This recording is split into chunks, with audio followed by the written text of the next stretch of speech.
Welcome दोस्तों। Liquidation of company का एक और हम क्वेश्चन करने जा रहे हैं जिसमें हम liquidation statement of account prepare करेंगे। और देखिए, इससे पहले मैं क्वेश्चन करा चुका हूं जो कि इलस्ट्रेशन का है। अब हम चल रहे हैं प्रैक्टिकल प्रॉब्लम क्वेश्चन नंबर 4 पे। बेसिक इन्फॉर्मेशंस आपको पहले से ही पता होने चाहिए, जो भी छोटे छोटे कॉन्सेप्ट्स होते हैं। अगर आपके पास कॉन्सेप्ट्स की क्लैरिटी है तो ये वीडियो आप लोगों के लिए है।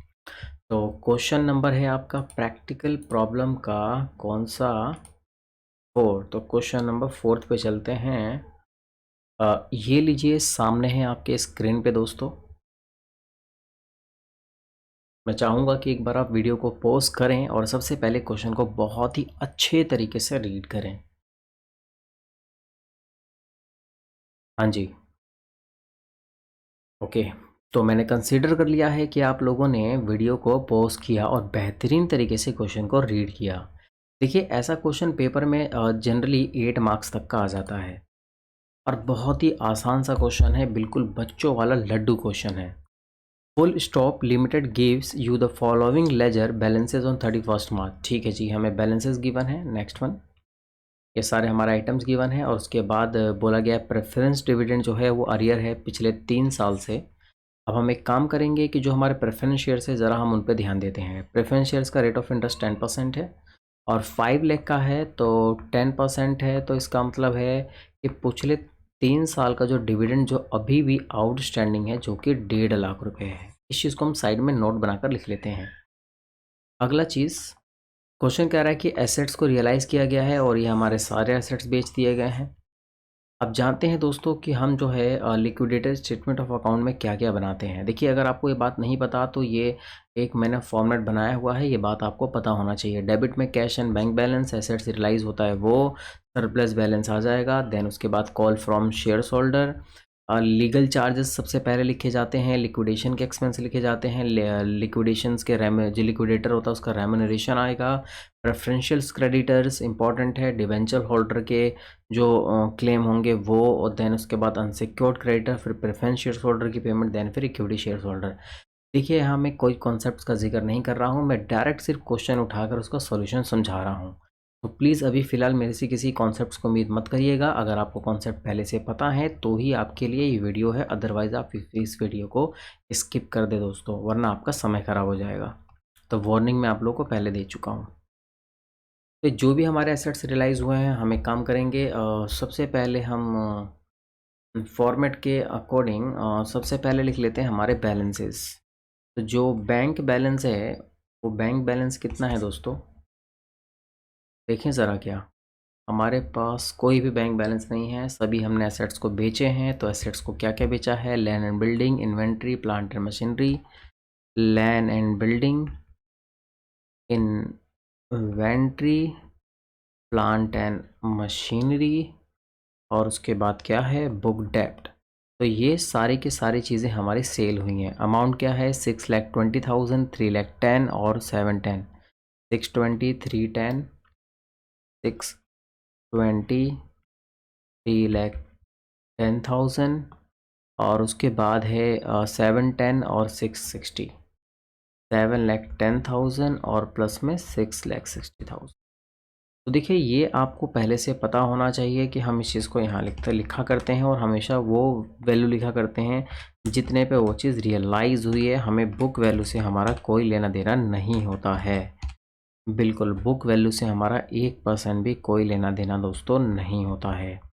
तो 23 लाख रुपीज़ यहाँ आ गया। नेक्स्ट वन चल रहे हैं आगे। क्वेश्चन कह रहा है कि लिक्विडेशन के एक्सपेंसेस जो हैं वो 86,000 आए हैं।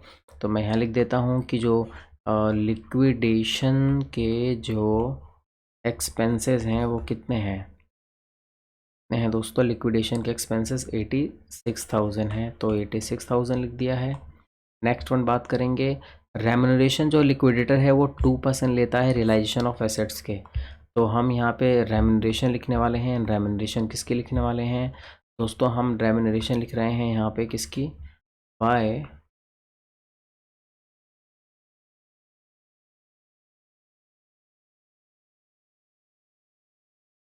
बाय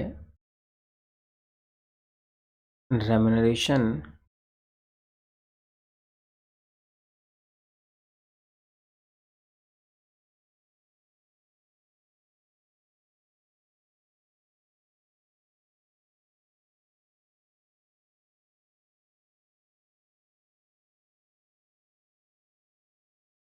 बाय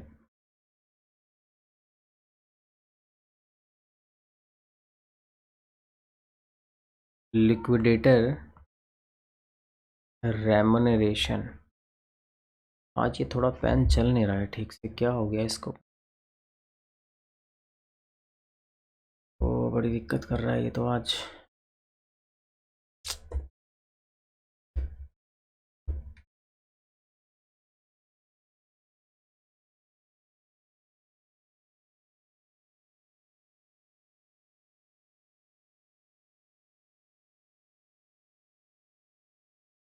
चलिए जी, तो लिख देते हैं लिक्विडेटर रेम्यूनरेशन। तो लिक्विडेटर की जो रेम्यूनरेशन है दोस्तों, वो 23 लाख का एसेट सेल हुआ है, उसका 2% जो कि हमारा 46,000 अमाउंट आ गया।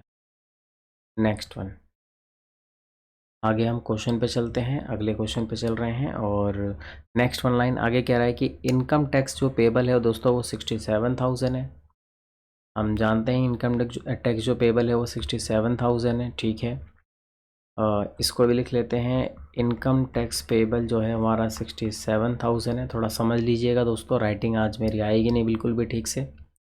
प्रेफरेंशियल क्रेडिटर की बात करें तो प्रेफरेंशियल क्रेडिटर को 1,05,000 हमने पे किया है।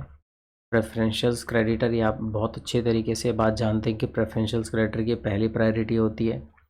देन उसके बाद फिर 10% SPR का हमें कोई यूज़ नहीं करना। 10% डिवेंचर हमारा 2,10,000 आ जाएगा। तो 10% जो डिवेंचर है वो हमारे 2,10,000 की पेमेंट करनी होगी। नेक्स्ट वन, उसके बाद फिर बैंक ओवरड्राफ्ट और ट्रेड क्रेडिटर, इनकी हम पेमेंट करेंगे। बैंक ओवरड्राफ्ट और ट्रेड क्रेडिटर ये हमारे अनसिक्योर्ड क्रेडिटर में आ जाएंगे, 485 और 6 लाख। इनकी हमें पूरी पेमेंट करनी पड़ेगी, 485 और 6 लाख। देन नेक्स्ट वन दोस्तों, और मुझे लगता है कि नहीं और हमारा कोई पेमेंट बचा हुआ है। Assuming that the final payment were made on 31 March, ठीक है जी। वाह वाह, ये तो हमारा जादूगर निकला दोस्तों लिक्विडेटर। सेम डेट पे ही सारे एसेट्स बेच दिए और सबकी पेमेंट कर दी। और लिक्विडेटर स्टेटमेंट ऑफ अकाउंट हमें यहाँ पे प्रिपेयर करना है। अब यहाँ पे आप ज़रा ध्यान से देखिएगा कि टोटल हमारे पास जो कैश बैलेंस है वो टोटल कितना है, 23 लाख रुपीज़ है। अब हमें ये देखना होगा कि हमने क्या बोलते हैं दोस्तों उसको, प्रेफरेंस शेयर होल्डर है ना, हाँ प्रेफरेंस शेयर होल्डर की तो हमने पेमेंट ही नहीं की है। तो प्रेफरेंस शेयर होल्डर में क्या क्या उनको पेमेंट करना पड़ेगा, उनका क्लेम क्या है? पहली बात तो उनका कैपिटल का बैलेंस 5 लाख रुपीज़। तो जो प्रेफरेंस शेयर्स कैपिटल है वो 5 लाख रुपीज़। और जो उनका डिविडेंड का अमाउंट था, आपको याद आ रहा है ना, डिविडेंड का अमाउंट जो 1.5 लाख रुपए 3 साल के रह गए थे, तो 6,50,000 रुपये हो गया। अब हमें यहाँ पे क्या करना होगा दोस्तों, वर्किंग नोट बनाना होगा और हमें देखना होगा कि जो बैलेंस जो हमारा अमाउंट है वो कितना हमारे पास बचा हुआ है। तो 23 लाख रुपीज़ हमारे पास कैश है दोस्तों, डेबिट साइड में प्लीज़ देखिएगा, जिसमें से 86,000 हमने लिक्विडेशन एक्सपेंस हमारा हो चुका है, 46,000 रेम्यूनरेशन जा चुकी है, 67,000 इनकम टैक्स पेमेंट हो चुका है, प्रेफरेंशियल क्रेडिटर को 1,05,000 दिए हैं, 2,10,000 डिवेंचर होल्डर को दिया है, और माइनस में 4,85,000 जो है हमारा बैंक ओवरड्राफ्ट गया है, 6 लाख हमारा गया है दोस्तों क्या, प्रेफरेंशियल होल्डर को, और बाकी क्या है ये अमाउंट, 6,50,000 गया है हमारा किसको, प्रेफरेंशियल होल्डर को। तो हमारे पास जो बैलेंस बच रहा है दोस्तों 51,000 है। आप एक बात ज़रूर समझ रहे होंगे यहाँ पे, शायद सोच रहे होंगे कि आप सर आपने डिबेंचर होल्डर को इंटरेस्ट क्यों नहीं पे किया। यार एक बात बताओ, हमने डेट ही कौन सी रखी है, 31 मार्च को लिक्विडेशन हो रहा है और सेम डेट पे ही हमने क्या कर दिया, बिजनेस बंद कर दिया है। तो जाहिर सी बात है यार, यहाँ पे इंटरेस्ट का तो चक्कर ही नहीं पड़ेगा ना, पंगा। समझ पा रहे हैं मेरी बात? इंटरेस्ट का कोई पंगा ही नहीं है दोस्तों, 1% भी यहाँ पे कोई लफड़ा नहीं है इंटरेस्ट का। तो बहुत लड्डू सा क्वेश्चन है, बच्चों वाला क्वेश्चन है, कुछ खास इसमें है नहीं। अब हम प्लस करेंगे दोस्तों नॉशनल कॉल। क्या प्लस करेंगे? Notional call. यार एक बात बताइए, आप बहुत अच्छे से ध्यान से समझिएगा, जो हमारे इक्विटी शेयर होल्डर उनकी उनकी लाइबिलिटी क्या होती है, उनकी लाइबिलिटी उनके कहाँ तक होती है, फेस वैल्यू तक होती है। आप देखोगे फेस वैल्यू है 100 रुपये है, 60 रुपये मंगाया है, फेस वैल्यू 100 रुपये है, 50 रुपये मंगाया है, तो दोनों को हमें इक्विवेलेंट करना होगा। तो इक्विवेलेंट करने के लिए नीचे वालों से हम 10 रुपये का कॉल मंगवा लेते हैं। अगर नीचे वालों से हम 5,000 जो इक्विटी शेयर्स हैं उनको 10 रुपये का कॉल हम मंगवाएंगे तो हमारे पास 50,000 हो जाएंगे। तो टोटल हमारे पास 1,01,000 रुपये हो जाएंगे दोस्तों। समझ पा रहे हैं मेरी बात? और नंबर ऑफ इक्विटी शेयर्स जो हैं, आप समझ पा रहे हो वो मैंने किस तरीके से किया है। देखो ये जो है यहाँ पे 60 रुपये पर शेयर पेड अप है और यहाँ पे 50 रुपये पर शेयर पेड अप है। तो दोनों को इक्विवेलेंट करने के लिए अगर मैं इनसे 10 रुपये मंगा दूँ तो दोनों इक्वल हो जाएंगे ना, 5-5 हज़ार शेयर्स के इक्वल हो जाएंगे ना, दोनों बिल्कुल बराबर। तो मैंने नोशनल कोर्स में ये नीचे वाली वैल्यू ली है इनकी, 10 रुपये मैंने इनसे मान लो मंगवाएंगे तो कितने पैसे आएंगे, कितने पैसे आएंगे। और नंबर ऑफ़ इक्विटी शेयर्स हमारे पास कितने हैं भाई, नंबर ऑफ़ इक्विटी शेयर्स हमारे 10,000 हैं। अगर मैं इस पूरे अमाउंट को इन 10,000 शेयर्स में डिवाइड करूँ तो जाहिर सी बात है जो रिफ़ंड अमाउंट आएगा वो कितना आएगा। सर बहुत ही सिंपल है, जो रिफ़ंड अमाउंट होगा पर शेयर वो कितना होगा, वो होगा दोस्तों 10 रुपया। कितना होगा यार ये, मे बी 1,01,000 है ना, डिवाइड में 10,000। तो रिफ़ंड अमाउंट आ रहा है दोस्तों 10 रुपीज़ 1 पैसे, ये आपका रिफ़ंड अमाउंट आ रहा है। समझ पा रहे हैं मेरी बात, ये पर शेयर। अब एक बात बताओ सर, क्या आपको याद होगा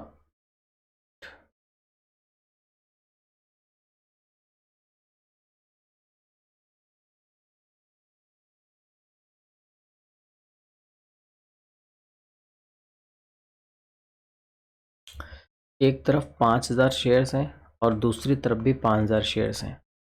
अगर हम बात करें कॉल की, तो बताओ हमने कॉल किससे मंगवाया, पहले वाले से या दूसरे वाले से। पहले वाले से कोई कॉल नहीं मंगवा रहे हैं, दूसरे वाले से हम कॉल मंगवा रहे हैं। कितना, दूसरे वाले जो हमारे शेयर्स हैं उनके, उनसे हमने कॉल मंगवाया 10 रुपया। अब हम बात करेंगे रिफ़ंड की, किसकी, रिफ़ंड की। तो रिफ़ंड में बड़ा ही सिंपल सा मामला है दोस्तों। तो रिफ़ंड हम यहाँ पे कर रहे हैं 10 रुपये 1 पैसे और हम यहाँ रिफ़ंड कर रहे हैं 10 रुपये 1 पैसे। एक बात बताओ, यहाँ पे अगर मैं बात करूँ रिफ़ंड की या फिर किसकी, कॉल की, तो ये पहले वाले में पूरा का पूरा 10 रुपये 1 पैसे रिफ़ंड हो जाएगा और दूसरे वाले में 0.1 पैसे रिफ़ंड होगा। तो हम इसको यहाँ पे डालेंगे इक्विटी शेयर होल्डर। जो पहले वाला है वो 5,000 मल्टीप्लाई में 10.1 यानी कि 50,500 रुपये इनको रिफ़ंड करेंगे और दूसरे वाले जो होंगे हमारे वो 5,000 है और मल्टीप्लाई में 0.1 पैसे, यानी कहने का मतलब 500 रुपये ये रिफ़ंड करेंगे। तो टोटल वैल्यू हमारे देख रहे हैं आप बिल्कुल इक्वल हो जाएगी। देखिए हो सकता है कि शायद आपको थोड़ी बहुत परेशानी हो रही होगी और आप ये सोच रहे होंगे कि मैंने बिल्कुल डायरेक्ट ही क्वेश्चन उठाया और बिल्कुल एग्जैक्ट उसका सॉल्यूशन करा दिया। तो देखिए अगर आपको बेसिक पहले से पता है ना, तो आप ये बातों को मेरी बहुत अच्छी तरीके से समझ गए होंगे और मेरी आपको वीडियो पसंद आई होगी। अगर आपको बेस पहले से बिल्कुल भी नहीं पता तो देखिए मेरी वीडियो आपको बिल्कुल भी पसंद आ ही नहीं सकती। हालांकि मैंने वादा ज़रूर किया है, लास्ट वाली जो क्लास में मैंने इलस्ट्रेशन का मैंने क्वेश्चन कराया था तो उसमें मैंने ये प्रॉमिस कर रखा है कि मैं आपको बेसिक ज़रूर बताऊंगा। मैं नेक्स्ट क्लास के अंदर करने के वाला हूँ इस लिक्विडिटी और स्टेटमेंट ऑफ अकाउंट का एक बहुत ही इंपॉर्टेंट और बहुत ही अच्छा क्वेश्चन उठाने वाला हूँ आपके इलस्ट्रेशन के पार्ट से, और जो बहुत इंपॉर्टेंट है दोस्तों। मैं आपको दिखाऊँ क्या करवाने वाला हूँ आपको मैं, ये देखो इधर, देखो इधर, सुपर इंपॉर्टेंट क्वेश्चन, ये मैं पक्का 100% है कि मैं करवाऊँगा, गारंटी इस बात की मेरी पूरी। ये आपके सामने question illustration number 9, M limited resolve on 31 December. ये वाला क्वेश्चन आप देख रहे हैं, इसके अंदर कितने सारे एडजस्टमेंट्स हमारे गिवन है यहाँ पे नीचे की। बहुत बहुत बहुत बढ़िया वाला क्वेश्चन है, मज़ा आ जाएगा दोस्तों इस क्वेश्चन को करने में। एक तो ये क्वेश्चन मैं कराने वाला हूँ इलस्ट्रेशन नंबर 9, और आपको बताऊँ तो ये इलस्ट्रेशन नंबर कौन सा है दोस्तों, आपका 11। ये भी इंपॉर्टेंट है, इसमें इसको मार्क कर लेना भाई, मस्ट डू लिस्ट में डाल देना। Illustration 9, illustration number 10, illustration number 11, ये बिल्कुल कतई 1% भी आप लोगों को छोड़ के नहीं जाना है। तो ये 3 क्वेश्चन जो हैं, हालांकि मैं 10 तो मेरे ख्याल से मैं करा चुका हूँ, इलस्ट्रेशन नंबर 10 है कि नहीं। अब इलस्ट्रेशन नंबर 9 और इलस्ट्रेशन नंबर 11 मैं करवाने वाला हूँ आगे आने वाली क्लास में। और ये बाकी इलस्ट्रेशन नंबर जो 10 कौन सा है, 12 है। बाकी तो जो बड़े क्वेश्चंस बन जाएंगे वो हमारे स्टेटमेंट ऑफ अफेयर बच जाएंगे, मैं उसके भी क्वेश्चन कराऊंगा। तो मैं आपको बताऊं इलस्ट्रेशन नंबर में 9 कराऊंगा, 11 कराऊंगा, 12 कराऊंगा और इलस्ट्रेशन नंबर में 13 भी कराऊंगा आप लोगों को।